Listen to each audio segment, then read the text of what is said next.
Ronald Coleman, inviting you to radio's most dramatic half hour, Favorite Story.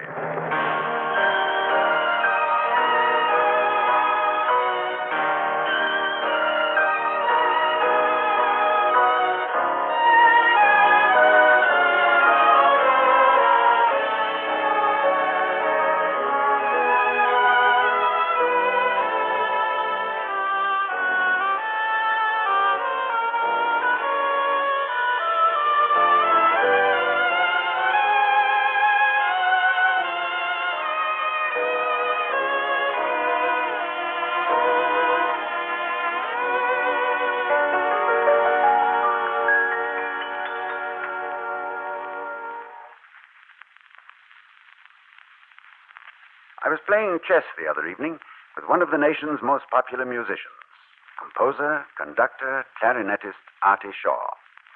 In addition to making sweet music, Mr. Shaw is quite a literary light. He's an avid book collector, a budding novelist, and he beat me at chess 3 times running. Between checkmates, this modern Pied Piper told me he had a favorite story he'd like us to dramatize in our series, a book which has often been called the Great American Novel.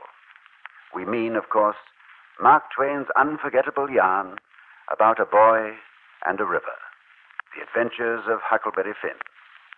We didn't have to go far to find the perfect Huck Finn. He's the young man who played the juvenile lead in Life with Father, and you've seen him many times as the screen's Henry Aldrich, Jimmy Lydon. Are you in a Mississippi mood? Then here's Act 1 of Huckleberry Finn.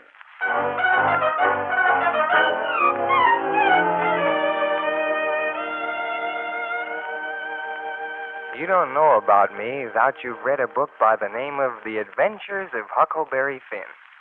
That book was made by Mr. Mark Twain, and he told the truth, mainly. Now, this here book goes on and on and on. I ain't long-winded enough to tell it all to you now, but I'll tell you parts of it, the way Mark Twain set it down, whoppers and all.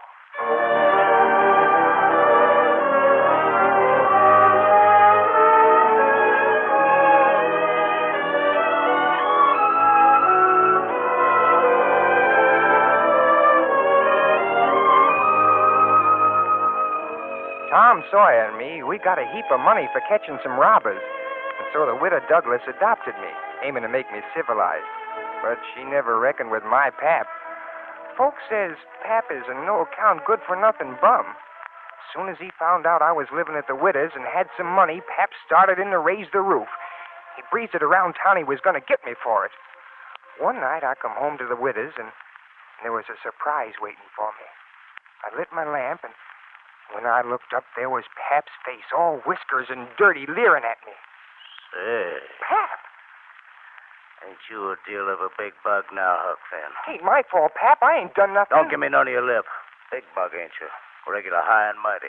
Maybe I am, and maybe I ain't. You put on considerable frills since I seen you. I'll take you down a peg before I get done. You're educated, too, they say. You can read and write. Think you're better than your pap now, don't you? Because he can't. Take that there book. Let me hear you read. All right. General George Washington was the father of his country and the head of the Continental Army. It's so. You can do it. I had my doubts when they told me. Now look here. You slip that putting on frills, I won't have it. I'll lay for you, my smarty, and if I catch you about that school, I'll turn you good. Oh, but Pap... Don't pap me. Ain't you a sweet-scented dandy, though? A bedclothes, the looking-glass, piece of carpet on the floor. Your poor old pap got to sleep with the hogs and the tenant. They say you're rich, besides. How about that? Oh, they lie, that's how. Don't give me no sass. You got money. I want it. I ain't got no money, honest, Pap. No? What do you call that? Well, you got no right to go through my clothes. Should be telling your old man what he's got a right to do and what he ain't. 55, 60 cents. This all you got? Well, that ain't my money, Pap. It's the widow. She give it to me. Now, you listen to me, Huck Finn. You're all through putting on airs, acting better than them that give you birth. You're coming home with me. No. You're coming with your pap to live like he does, no better. I'll teach you writing and reading and figure soon enough. With a piece of hickory. Oh, don't beat me, Pap. Please don't beat me. You're my young'un, Huck Finn, and I'll beat you if I please. Got any fancy notions you're going to run away from me, you can forget 'em. 'Cause your old pap ain't such a fool as some folks would like to make out. I'm going to keep you under lock and key. Yes, sir, Huck Finn, under lock and key.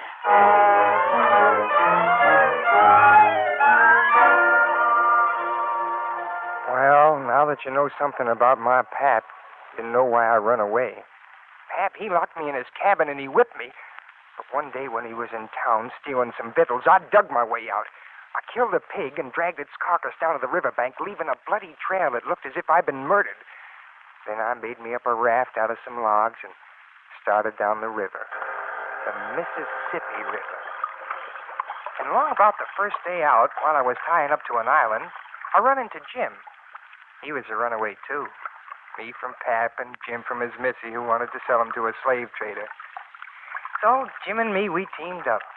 We sailed nights, floating with the river like a couple of kings. You sleep, Huck? Oh, just looking at the stars.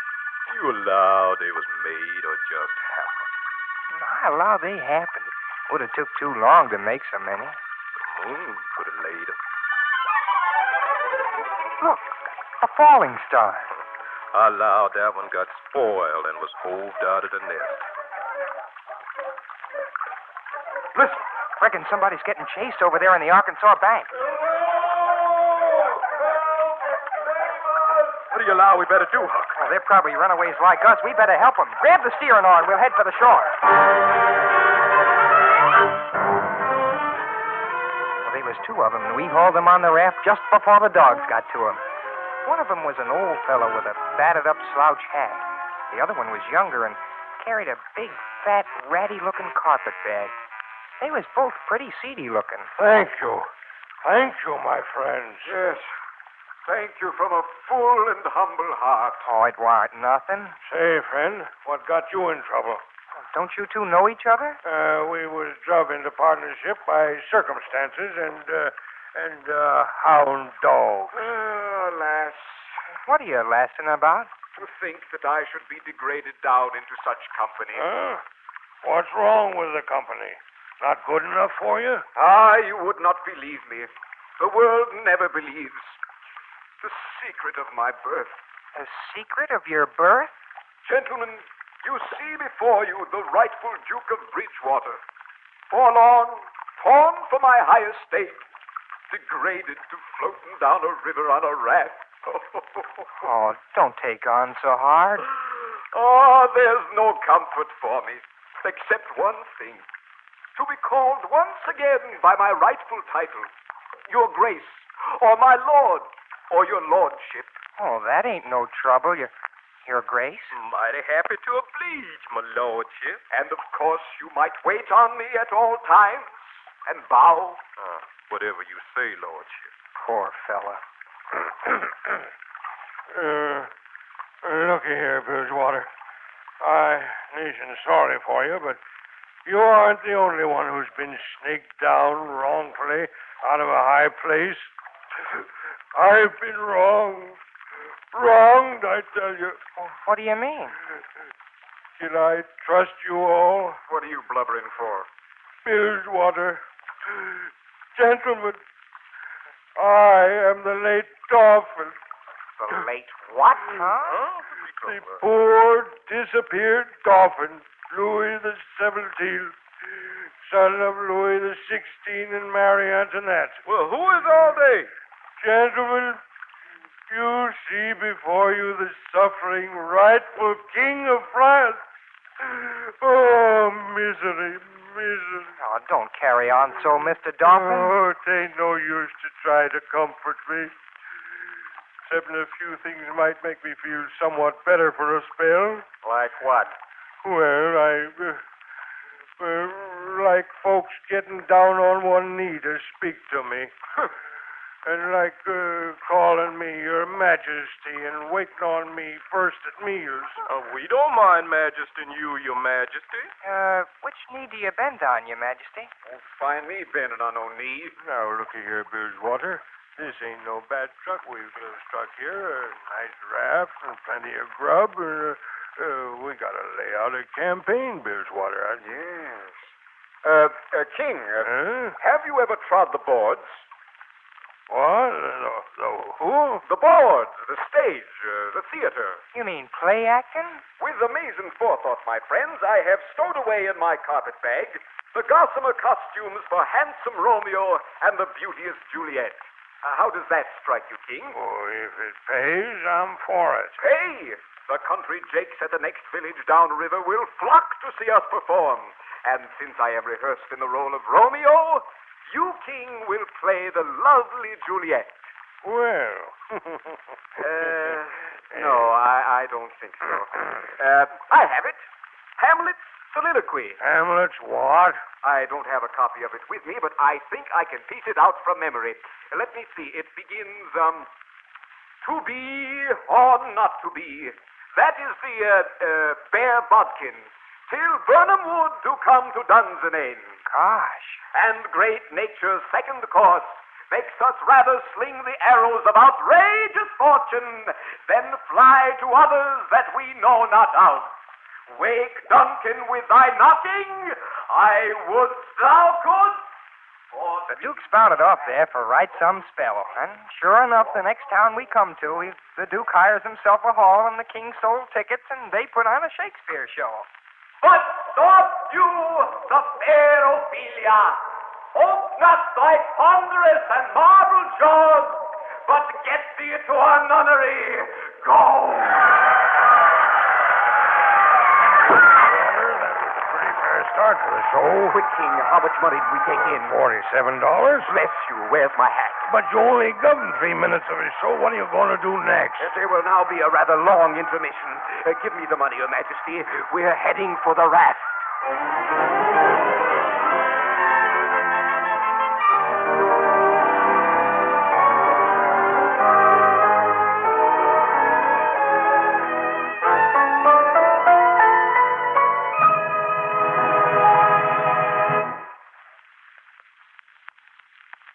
We're ready for Act Two of Mark Twain's Mississippi classic, The Adventures of Huckleberry Finn. This week's favorite story was selected by Artie Shaw, and it stars Jimmy Lydon as Huck. Well, the royal version of Hamlet is over, and we find our river travelers back on their raft with starlight for a blanket.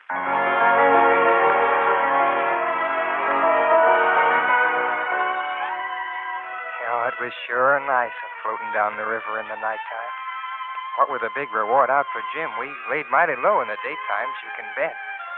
And me, I didn't have no hankering to run into my path. Don't let nobody tell you nights ain't good traveling time, especially on the Mississippi River in summer. Of course, we still had the Duke and the King on our hands, but even so, we couldn't complain. And when there weren't no moon, I'd sit on the edge of the raft, my feet in the water, and watch the lights go by on the Missouri shore. And Jim would sing. Oh, it was pretty wonderful. Floating to the sea, floating to be free. Oh, I sure love that song. I guess the King's trying to tell you he likes it, too. Look at him there, sleeping so peaceful. What you suppose he's dreaming about, Huck? I reckon he's dreaming up some more whoppers about being a king. Say, Huck, how many of them is there? These royalty fellas, real ones, I mean. Thousands of them. That many? Well, sure. Well, I ain't heard about none of them scarcely except old King Solomon. Unless you count the kings on a deck of cards. How much money do a king get? Much as $100 a week if he wants it. Mm-hmm. They must have to work powerful hard for so much money. Oh, they don't work at all. They just sit around and talk. Mm-hmm. Ain't that gay? And when things is dull, they fuss with the parliament. But mostly they hangs around the harem. What's the harem? Well, don't you know? That's where they keep their wives. More than one?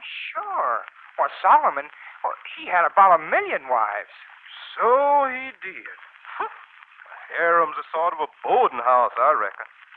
Most likely they have some rackety times in the nursery. And the wives quarreling and making a big racket. You know, Huck, I don't take no stock in that talk about Solomon being such a wise man.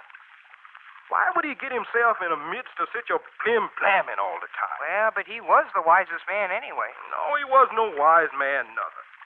You know about that child he's going to chop into? Yeah? Well, then, wasn't that the beatenest notion in the world? What does he do? Does he shin around amongst the neighbors and find out which woman the child do belong to? No. He takes and whacks the child in two.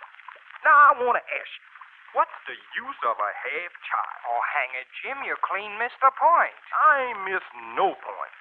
The fight weren't about a half child. It were about a whole child. And a fella that think he can settle a fight about a whole child with just a half child, he don't know enough to come in out of the ring. Oh, blame it, you missed the point 1,000 miles. The real point is down further and deeper. It's the way Solomon was raised. Now, you take a man what's only got 1 or 2 children. Is he going to go around cutting them in two? No, he ain't. But you take a fella's got about 5 million children running around the house. Why, he'd soon chop a child in two as a cat. Now, look here. Don't Jim. talk to me about King Solomon. All right, Jim, let's forget the whole thing. I wouldn't give a cigar for a whole raft. Forget it. Cut children in half. All right, I said. All right, don't yell at me. This king we got, he's worse than King Solomon. Oh, I knowed he wasn't no king right from the start. Plus, he don't talk no French. Why, Huck, don't French people talk the same as we does? Oh, no, Jim, you couldn't understand a single word they said. Well, now, how did that come? Oh, I don't know, but it's so. Oh, I got some of their jabber out of a book. Jim, suppose a man was to come up to you and say, Polly-voo, Francie, what would you do? I'd bust him over the head. I wouldn't allow nobody to call me that. Oh, shucks, it ain't calling you nothing. It's only saying, do you talk French? Well, then why couldn't he say that? Why, he is saying it. That's a Frenchman's way of saying it. Well, it's a blame ridiculous way, and I don't want to hear no more about it.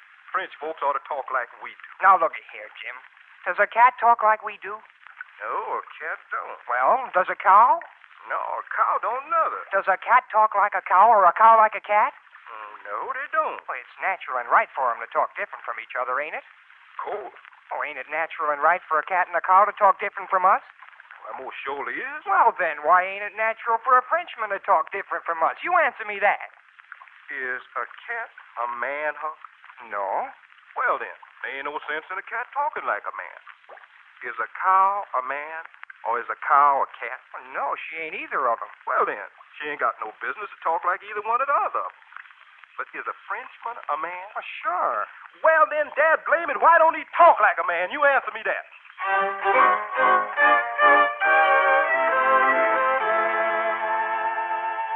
Oh, you can see how it was trying to argue with a fellow like Jim. Just weren't no use. So I quit.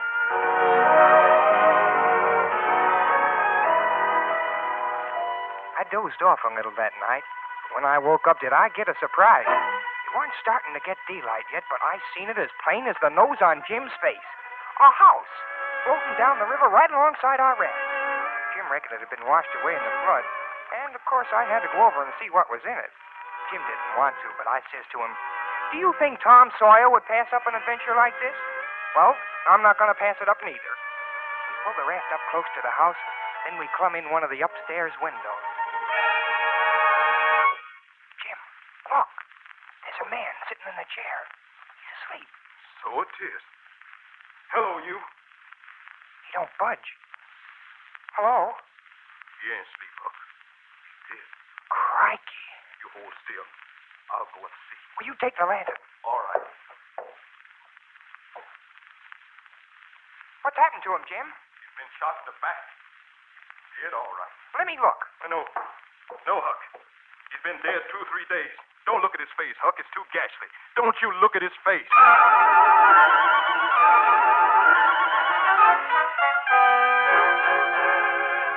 Oh, we sure got out of there in a hurry. I didn't sleep much that night. Next morning, we went out to rustle up some food. Jim went to rent some ears of corn, and I borrowed a chicken for a little while. Oh, just long enough to eat it. Towards evening, I come back to the raft. Oh, hello there, my good Huckleberry. I see you have the raft hidden in a good place. And since it is now approaching sundown, let us proceed post-haste in our journey down the Father of Waters. Yes, by all means, Huckleberry, let's push off. All right, Your Majesty and your lordship. We'll push off just as soon as Jim gets here. I think Jim was detained in the village. Your friend Jim will not be with us the balance of this trip. You turned him in. Oh, now leave us not be hasty. You turned him in. You found out there was a $200 reward on his head, and you turned him in. $200? We've been snaked. They only gave us 40. Why, you low-down humbugs. Turning in a man who was kind to you and friendly. Tell me quick before I smash you with this oar. Where they got Jim? He's locked up on that big plantation half a mile inland. I gotta get him out. While you're at it, see if you can collect our other $160.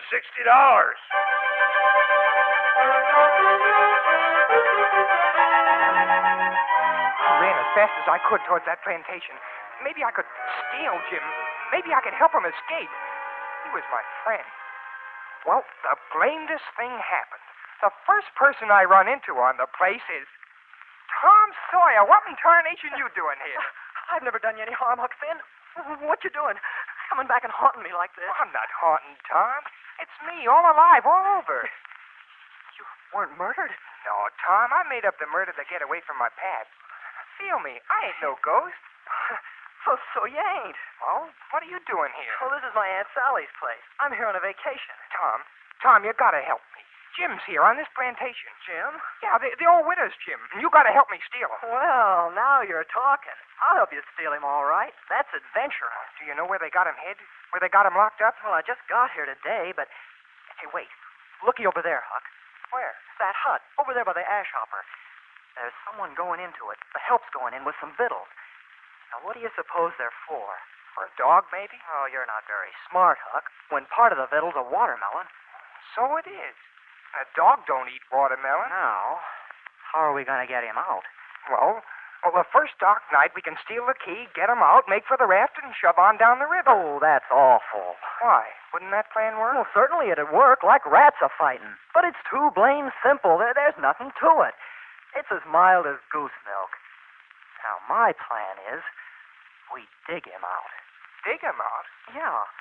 But I guess we won't have to saw Jim's leg off. Good land, what would you want to do that for? Well, some of the best authorities has done it. It's the custom in Europe. I don't think Jim would understand.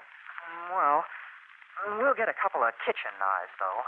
What for? To dig the foundations out from under that cabin. Confound it, Tom, it's foolish. Well, it don't make no difference how foolish it is. It's the right way. Now, I've read all the books that gives any information about these things, and they always dig with knives. And not through dirt, mind you. Generally, it's through solid rock. And it takes forever and ever.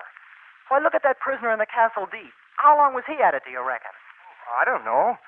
Month and a half? 37 years. And he come out in China. Well, Jim don't know nobody in China. Well, what's that got to do with it? Neither did this other fella. Stick to the point. All right. I don't care where he comes out. So's he comes out. But there's one thing. Jim's too old to be dug out with a kitchen knife. He won't last.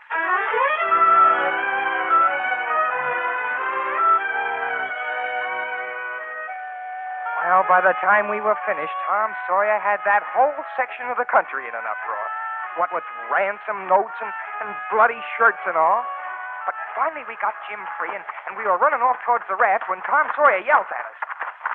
All right, that's it. You can all stop now. Stop? What for? Well, Jim's free. What? The old widow, she died a couple of weeks ago. She set Jim free in her will.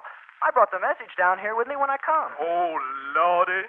You mean we've been going through all this trouble just to set Jim free, and he's been free all this time? It's the adventure, Huck. Well, I'll be blamed. Jim, I'm powerful happy. Thank you, Huck. But I'd better keep moving. You know my pap, and if I sit still in one place, he'll be after me again. No, Huck. You're both free. Your pap ain't gonna come after you no more. What do you mean, Jim? Never mind, Huck. He just ain't. Well, you got to tell me what you mean, Jim. A house floating down the river. That dead man in there. That was your pap. Jim, we don't have to run away no more. No, Huck. It's like I tell you. We is free.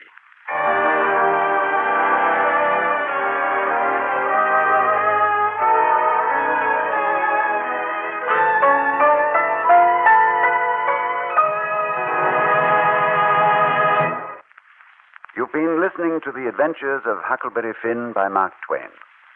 Starring in this radio adaptation was the young motion picture actor Jimmy Lydon, and Horace Willard was heard as Jim.